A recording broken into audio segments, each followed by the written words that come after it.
Bienvenidos al tema de actualización, errores más frecuentes en el manejo de la dilatación de aorta. Como conocéis, mi nombre es Arturo Evangelista y vamos a centrarnos un poco en el tema que en la práctica clínica puede a veces cambiar totalmente el manejo de los pacientes con dilatación de aorta, que es poder hacer una medida exacta y un manejo adecuado. ¿Cómo he estructurado yo este tema? Pues esta charla es, primero, aclarar el tema de definición y diagnóstico de aneurisma de aorta en relación a dilatación de aorta, porque no se utiliza adecuadamente. Segundo, pensar en la posible etiopatogenia porque cambia mucho el escenario. Tercero, ver el seguimiento por técnicas de imagen multimodal y después indicaciones de cirugía. Pienso que en estos cuatro apartados se generan bastantes errores en la práctica clínica en el manejo de estos pacientes con dilatación de aorta. Empezaremos pues por la definición de aneurisma. La definición de aneurisma viene realmente ya de antiguo, de ya casi de los años 90, donde la AJA definió aneurisma a toda dilatación de aorta que superaba el 50% del valor normal máximo relacionado por el segmento de la aorta que se estudiaba, relacionado con la edad, con la superficie corporal y el sexo. Entonces, todo lo que supera un 50% más de este límite, pues se considera aneurisma de aorta. Bueno, esto funciona bastante bien en aorta descendente y en aorta abdominal, aunque es limitante la terminología en aorta ascendente. Aquí os he puesto al lado, pues, lo que en las últimas guías europeas o recomendaciones de la Sociedad Europea de Imagen Cardíaca, de la EACB, ponemos como valores normales que se han sido referidos en series extensas en la literatura y veréis que el valor de la aorta ascendente o de raíz, normal puede llegar al hombre en 40 milímetros y en la mujer de 34 y así vamos viendo toda la aorta torácica, las diferencias dependiendo del sexo en los valores normales. En estudios con eco y con TAC se ha visto que si indexamos por superficie corporal, quizás el límite en la raíz sería de 22 mililitros por metro cuadrado. Bueno, tenemos una serie de puntos de referencia. ¿Qué pasa? Que el aneurisma de aorta en raíz o en aorta ascendente, que los dos podemos ver que puede ser de 40 en el hombre, dependiendo de su superficie corporal, iríamos a parar de que si el límite máximo es 40, un aneurisma lo definiríamos por un 50% más, sería 60 milímetros, 40 más 20. Claro, reservar el término aneurisma a 60 milímetros cuando sabemos que ya en general indicaciones en 55 milímetros es un absurdo. Entonces no habría aneurismas porque se tendrían que haber operado todos. Con lo cual, el término aplica más en aorta descendente y en aorta abdominal. En aorta ascendente no hay una vez y media más el valor de rango superior de normal, se va del manejo del paciente. Con lo cual, creemos que no deberíamos utilizar esta semántica. Y esto pues ha salido también reflejado en las guías. Entonces, bueno, pues aunque tengamos esto, una vez y media más del diámetro que esperaríamos para la edad de la superficie corporal del paciente, yo diría que es aceptable en, en aorta ascendente, en raíz y en el segmento tubular, hablar de aneurisma cuando superamos los 45 milímetros, sobre todo, claro, si superamos los 50. No hablar de aneurisma porque hay una tendencia en los informes de TAC, resonancia y a veces de eco de definir aneurisma cuando tenemos una aorta inferior a 45 milímetros, porque esto es dilatación. Es mejor poner dilatación de 47 milímetros, dilatación de 44 milímetros Y si queremos utilizar aneurisma, reservarlo siempre por más allá de 45 o aproximadamente que estemos entre 45 y 50 sería un valor asumible seguro, pero entiendo que en Marfan y tal, pues en otras patologías donde con menos se tiene más riesgo, pues podamos decir que más de 45 es aneurisma, pero menos pongamos dilatación. En aorta descendente, un aneurisma se entiende por encima de 40 milímetros y en aorta abdominal, un aneurisma se entiende por más de 30 milímetros. Es decir, en aorta descendente de 40 y abdominal de 30 hay un consenso general y probablemente las indicaciones están a partir de estos números, con lo cual es más cómodo. Pero en aorta ascendente, pues entendemos que no deberíamos ir a parar a 60 milímetros o 55 milímetros, que sería una vez y media más de muchas superficies corporales, sino, digámoslo, a partir de 45. Bueno, los aneurismas de aorta torácica son más frecuentes en la aorta torácica ascendente. Diríamos que se diagnostican 10 por cada 100.000 habitantes por año y en aorta descendente torácica 3 por 100.000 habitantes por año. Obviamente, pues esta mayor incidencia que afecta a aorta ascendente, quizás porque se añade mucha patología genética que añade a la arteriosclerótica. En el arco hay menos frecuencia de aneurisma que en la aorta descendente y bueno, pues en la aorta abdominal está muy en relación con la edad, pero es obvio de que hay mucha patología que afecta a aorta ascendente ya para dilatación, como pues la parte de la genética, la bicúspide, la hipertensión arterial, etcétera, etcétera, etcétera. Y el riesgo de disección o de ruptura a partir de un diámetro podemos ver que es relativamente bajo, por debajo de 50, si no nos centramos solo en la patología genética, pero va aumentando de forma exponencial a partir de 55, 50, 55 milímetros, 60 ya es muy alto el riesgo anual de complicaciones graves.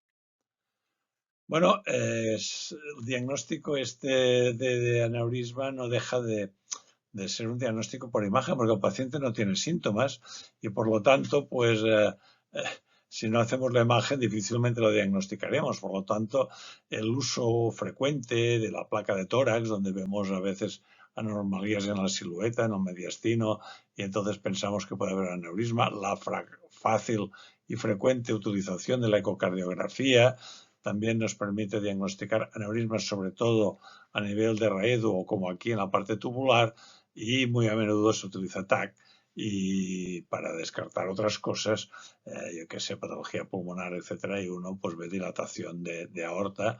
Por lo tanto, el término de aneurisma o el término de dilatación de aorta, pues de ser un hallazgo infrecuente, con la generalización de las técnicas de imagen ha aumentado.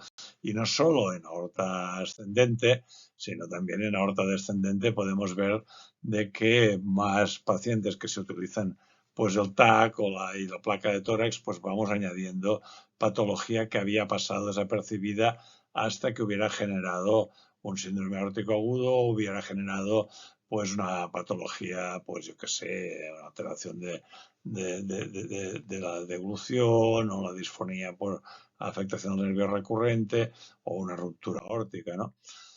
Entonces, por lo tanto, el primer punto de error, remarcarlo, aneurisma de aorta en aorta descendente abdominal, una vez y media más del valor que le correspondería al paciente por su edad, superficie corporal y sexo. En aorta ascendente dejemos de que lo vamos a utilizar como mínimo por más de 45 milímetros, aunque en pacientes sin alteración genética uno estaría más cómodo a utilizar el término alrededor de 50 milímetros. Dilatación de aorta de un número determinado es muy claro y angustia menos al paciente. El paciente, cuando sale con el diagnóstico de aneurisma pues realmente, y a veces salen pacientes de una técnica de imagen con el término aneurisma de aorta ascendente y tú vas a mirar y dice tiene 43 milímetros y el paciente viene asustado. Por lo tanto, intentar utilizar el término de dilatación con tantos milímetros y solo aneurisma cuando nos acercamos a valores que pueden tener ciertas implicaciones de manejo. Vamos ahora al apartado de etiopatogenia, porque la etiopatogenia nos va a marcar mucho el manejo del paciente con dilatación de aorta. Obviamente tenemos la patología aórtica genética, que no es exclusiva de la aorta ascendente, pero sí muy frecuente en toda la aorta torácica. Y bueno, pues saber que lo cito, pero no lo voy a desarrollar en esta charla, pero Marfan, Lois-Dietz, Ehlers-Danlos, las no sindrómicas como el ACTA2, como podemos tener toda una serie de patologías que no tienen aspecto sindrómico, pero que tienen patología familiar y tienen un componente genético, ¿no? Esto podemos verlo aquí también. Existe, pues, alteraciones pues genéticas del PRKG1 que pueden ser más agresivas, otras menos, pero tampoco es la intención aquí de desarrollar este aspecto, simplemente de saber el amplio espectro que tenemos entre sindrómicas y no sindrómicas.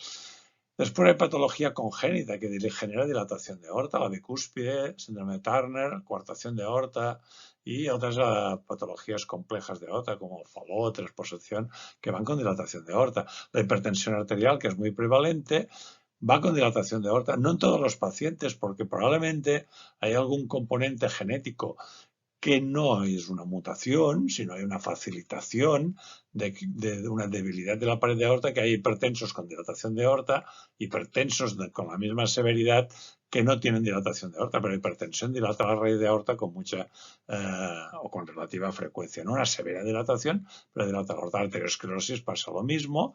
Y tenemos también pues otras patologías que ya generan dilatación porque generan eventos como la disección de aorta o las aortitis, que también van muy a menudo con dilatación de aorta, y bueno, patología infecciosa y patología traumática. Todo esto genera un amplio espectro de patologías que van con la misma expresión, dilatación de aorta, pero que cada una tiene un perfil evolutivo diferente. Aquí tenéis un poco el resumen de, por ejemplo, ortopatías de aorta torácica, que tenemos un 80% que son esporádicas, pero tenemos un 20% que son ortopatías familiares. Y en estas ortopatías familiares, que hay más de un miembro de la familia que tiene patología de aorta, tenemos solo un 5% de sindrómicas que con la exploración física pues ya vemos, o Marfan, o Lois-Dietz, los vemos que tienen realmente un componente genético su ortopatía, pero hay un 15% de este 20, las 3/4 partes, que son no sindrómicas.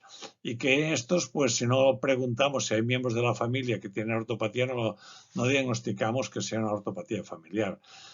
Realmente estamos en una fase muy evolutiva, como ya os comentaré en otras charlas, en que dentro de las no sindrómicas solo sale positivo el test genético en un 30% de casos, es decir, 1 de cada 3. Los otros aún no sabemos suficiente, sabemos que hay ortopatía familiar, pero no encontramos la mutación genética. Bueno, hay aspectos de la dilatación de aorta simplemente morfológicos que podemos intentar relacionar con la etiopatogenia, ¿no?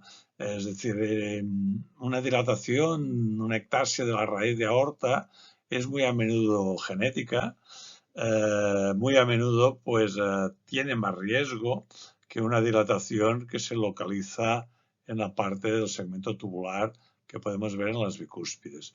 Entre medio hay patologías mixtas. La insuficiencia aórtica tiene una dilatación proximal que está entre estas dos, pero que dilata no solo la raíz, sino parte de la unión sinotubular, porque la sobrecarga de volumen que va y viene por la válvula, pues va dilatando la parte proximal de la aorta.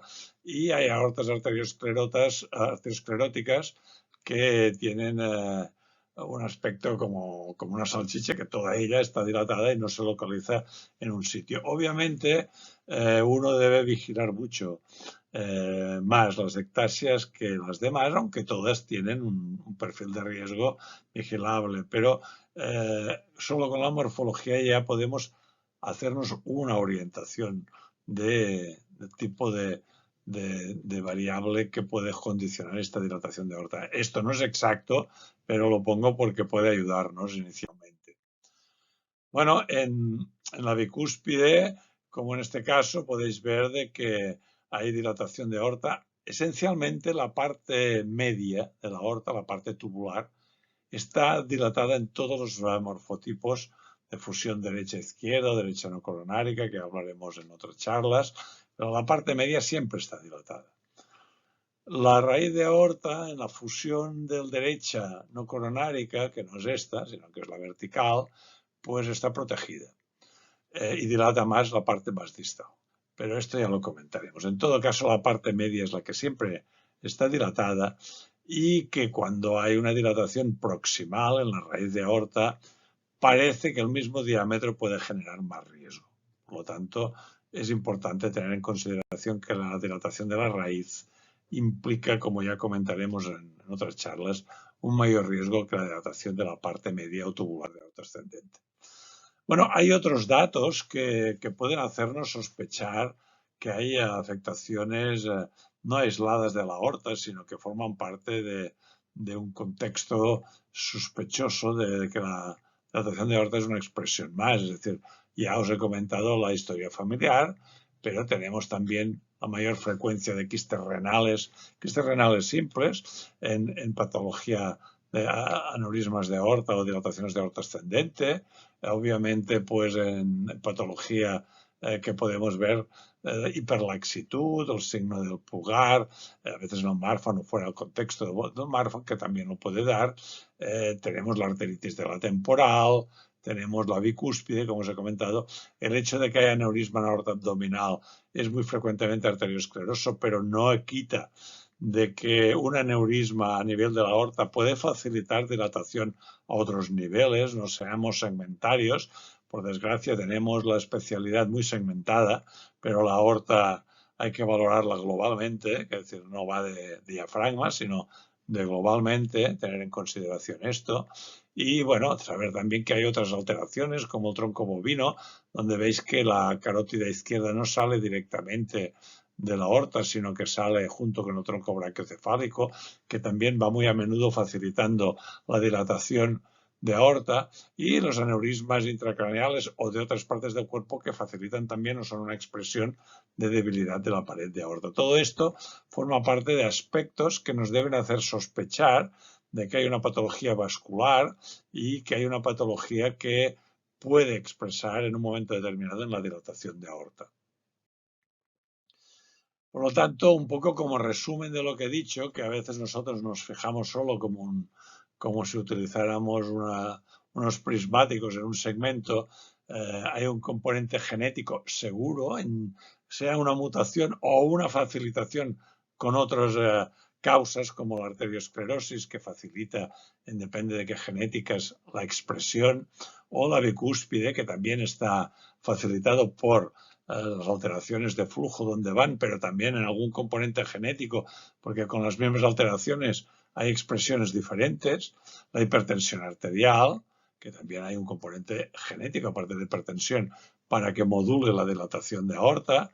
El síndrome aórtico agudo, que modifica de una forma diferente a unos pacientes de otros después del síndrome aórtico agudo, y la patología inflamatoria. Todo ello facilita pues que la dilatación de aorta, y en diferente grado. Yo creo que la genética como base de todo, fuera de la genética, no me refiero solo a las mutaciones, a las enfermedades genéticas, sino a lo que llevamos genéticamente todos en facilitación de, en una noxa determinada, expresar unas alteraciones más o menos de forma significativa.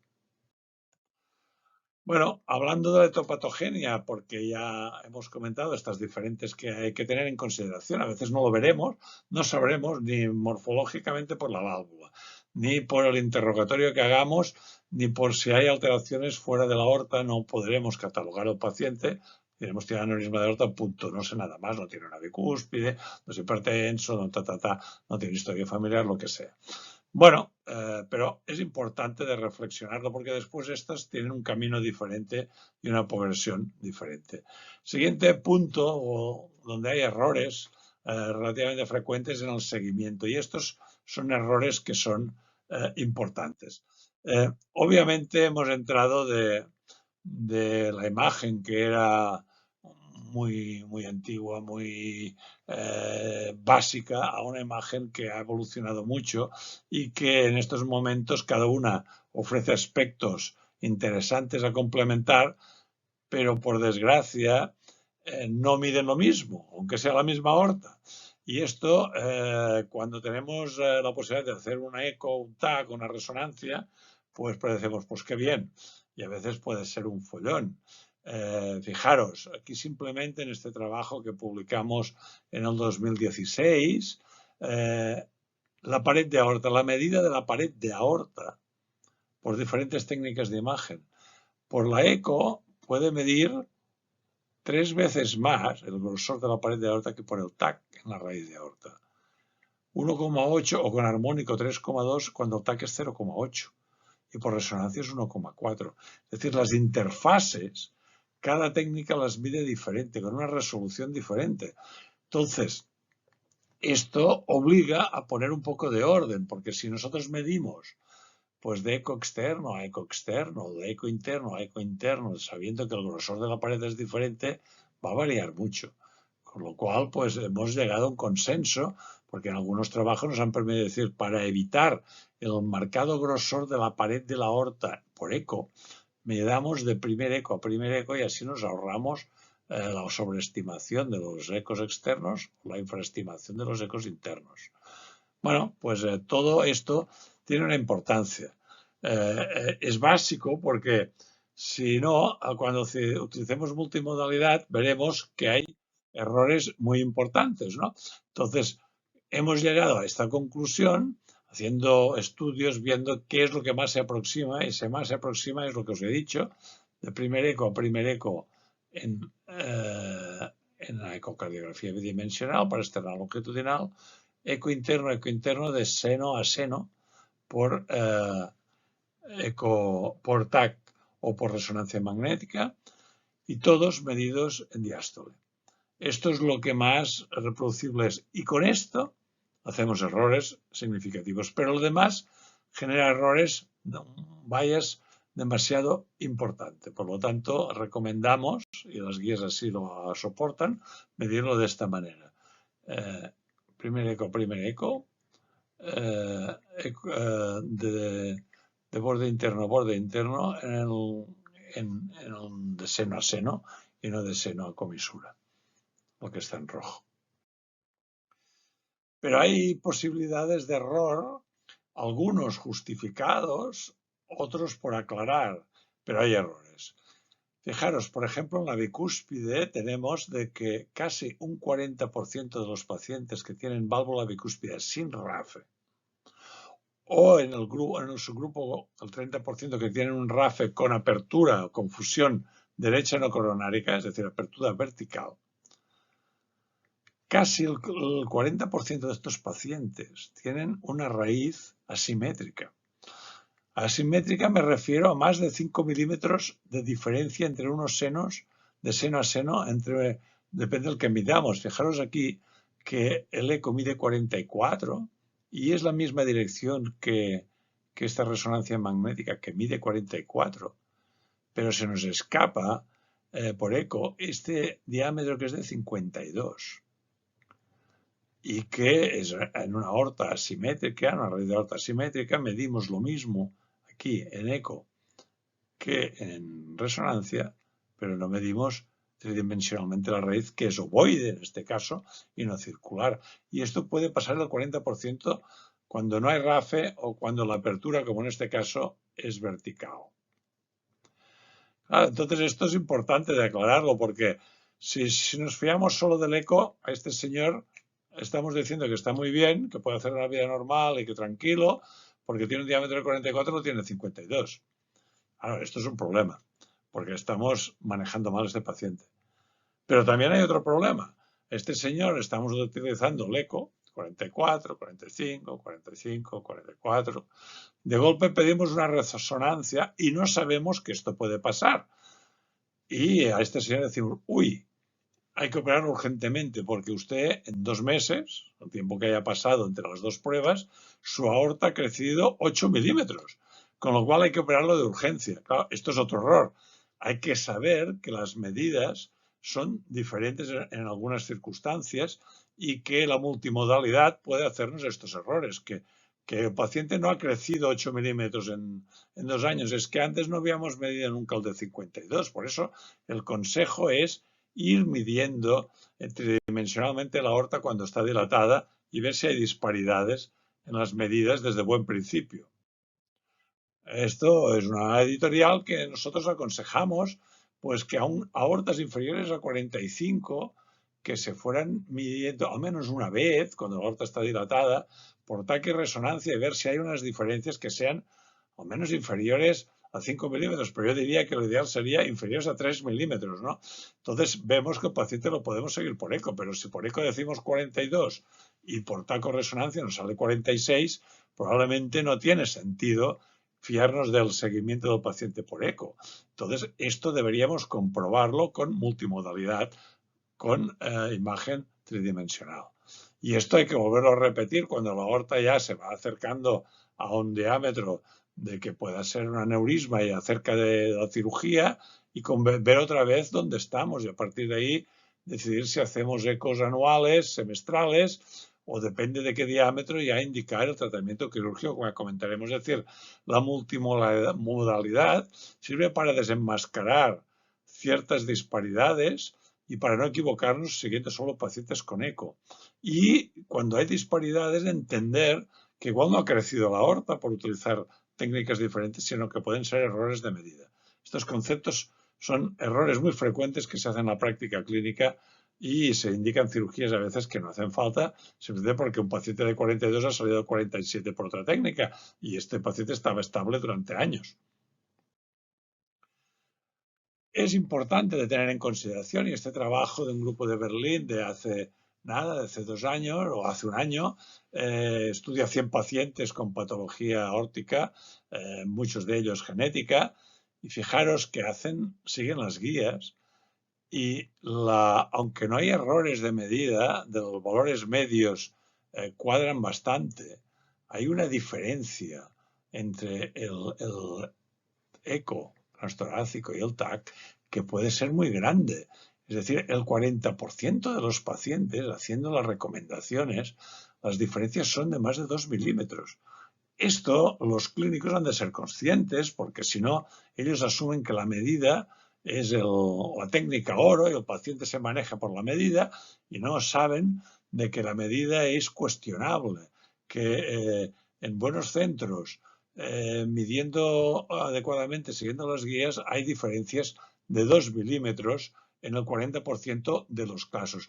Y cuando medimos el crecimiento, utilizando la misma técnica durante 2 años de diferencia, pasa lo mismo. Es decir, estoy haciendo cambios de cuáles son los cambios, diferencias de más menos 4 milímetros, es la seguridad del cambio. Es decir, que ojo, porque tomar, a veces las guías clínicas son muy simples, pero las escriben muchos clínicos que no están en la cocina de las medidas. Nosotros hemos de ser más cautos y estar muy convencidos. Yo les aconsejo que midan una imagen al lado de la otra con la misma técnica, la vuelvan a medir y puedan estar más seguros, porque a veces simplemente viendo el report, viendo el informe, si hay disparidades podemos tomar decisiones que no corresponden con el cambio o con la medida exacta del paciente. Bueno, la multimodalidad también nos dice, bueno, con todo lo que tenemos, el armamentario que utilizamos. Obviamente el TAC es la medida más exacta porque tiene mejor resolución espacial y podemos hacer doble ubicuidad, medir bien, pero no vamos a hacer TAC cada control porque el problema del TAC es que tiene radiación y hay que inyectar contraste. La resonancia magnética es quizás la mejor técnica después del TAC y sobre todo lo hacemos para el seguimiento de las patologías aórtica genética, por eso, porque no irradia y porque no damos contraste. Pero de alguna forma pues es una técnica que puede durar 45-50 minutos, es larga, pues hay claustrofobia, hay cola porque realmente no hay una disponibilidad importante como en el TAC, porque el TAC es muy rápido en comparación a la resonancia. Bueno, vamos alternando entre TAC y resonancias magnéticas. El ecotranstorácico, una vez hemos validado que las medidas corresponden, es la mejor técnica. Si la ventana es adecuada, el experto que hace el eco tiene, realmente es esto, es experto, y hemos visto que no hay diferencias mayores de 3 milímetros con el TAC o la resonancia, nos quedamos tranquilos en hacer un seguimiento del paciente con ecotranstorácico. El transesofágico, en el seguimiento del paciente no lo utilizamos, son los aneurismas, lo utilizamos para ver si hay que actuar sobre la válvula aórtica, si la insuficiencia aórtica, por ejemplo, pues es reparable o si es funcional debido al aneurisma, pero no para el seguimiento del paciente. Vale, toda una serie de puntos hay que tener en consideración en las imágenes de multimodalidad. El diámetro máximo, a qué nivel se ha obtenido, se ha hecho bien con doble ubicuidad. Todo esto es importante de ponerlo porque los cortes axiales sobreestiman los diámetros de la aorta y hay que hacerlo con doble ubicuidad. Hay que tener en cuenta la pared de la aorta, si tiene arteriosclerosis, si está engrosada. También tenemos que ver si hay alteraciones en la luz de estenosis o oclusiones, etcétera, en los vasos. También tenemos que ver si hay un síndrome aórtico agudo, que esto clínicamente lo sospechamos. La extensión del problema, es decir, está localizado o afecta toda la aorta o afecta varios segmentos, hay que ponerlo en el informe, no solo el diámetro máximo. Y, bueno, pues otros aspectos que pueden ser pues directamente relacionados en comparar cómo está la aorta respecto al estudio anterior. No nos guiemos solo por los informes, los que hacen las técnicas, si lo hacen en el mismo, lo han hecho en el mismo laboratorio, en el mismo centro, en el mismo departamento de radiología, comparemos unas medidas con otras, utilizando las pruebas, no los reports, porque esto nos ayudará mucho a evitar errores. Y bueno, pues en fin, en principio, pues estos son los datos principales que hay que seguir, utilizar la metodología de medida exacta que hemos dicho y hasta tal punto plasmarla. Hemos medido pues de seno a seno, el seno mayor es el coronárico no coronárico, etcétera, medido bien en diástole, es decir, de borde interno a borde interno. Todo esto tiene que evitar errores, porque al final, si queremos utilizar los diámetros, que parece que es en la fase en que estamos, porque no tenemos otros parámetros importantes, pues hagámoslo lo mejor posible. Ya finalmente la indicación de cirugía, pues en la indicación de cirugía muchos de los temas que os he dado antes son los que afectan la indicación de cirugía, pero yo aquí voy a resumir. Es decir, midamos el diámetro adecuadamente, es fundamental, pero el diámetro solo no vale. El diámetro, tengamos en cuenta la patología de base. No es lo mismo tener no sé, un Loeys-Dietz o un Marfan que tener una patología arteriosclerótica o tener una bicúspide. ¿Dónde está la dilatación? Hay historia familiar detrás porque esto aumenta el riesgo. Ha aumentado el diámetro de forma continuada rápida, podemos asegurarlo esto. Hay factores de riesgo no controlables, la hipertensión, etcétera. Hay que indexar antropométricamente, y esto hablaremos en otro tema, pero sobre todo los pacientes que tienen superficie corporal baja, pequeña, perdón, gente de poca altura, las alturas, pacientes con altura grande, pues curiosamente las indexaciones no tienen tanto valor, pero en superficie corporal pequeña sí. Y siempre pensar en la edad del paciente, y a la hora de indicar la cirugía en la opinión del paciente, que también es importante, es muy importante.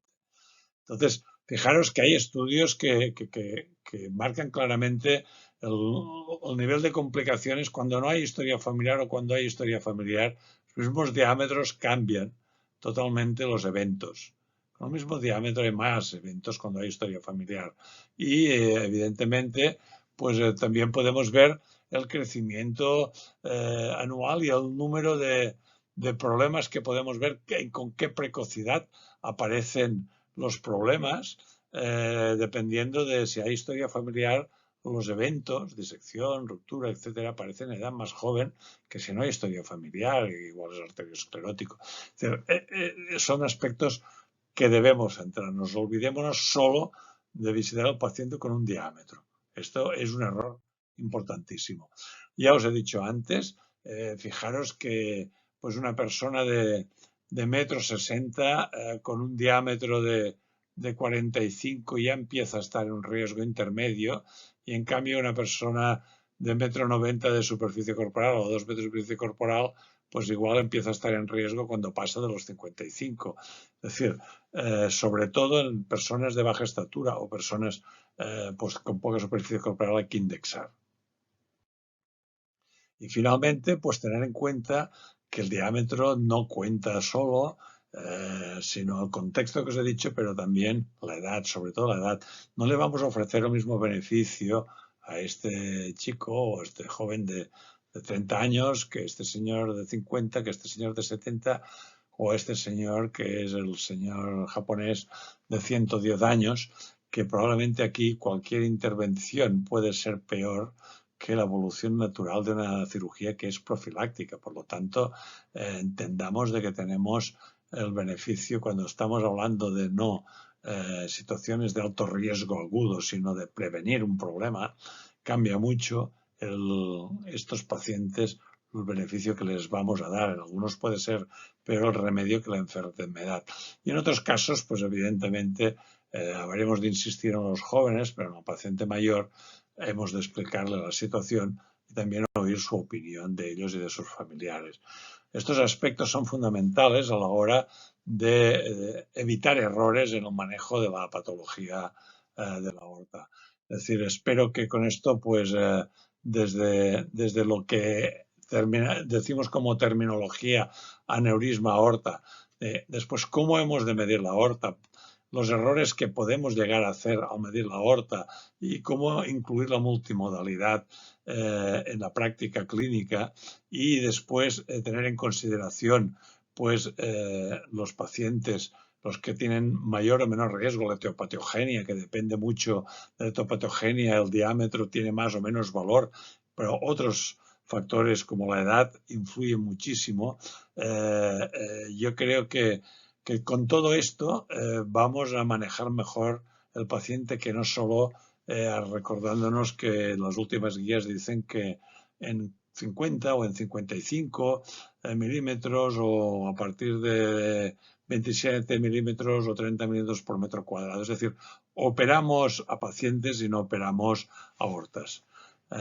Si hay cualquier comentario, pues lo podemos seguir en el chat. Espero que les haya parecido interesante la charla y hasta la próxima. Muchas gracias.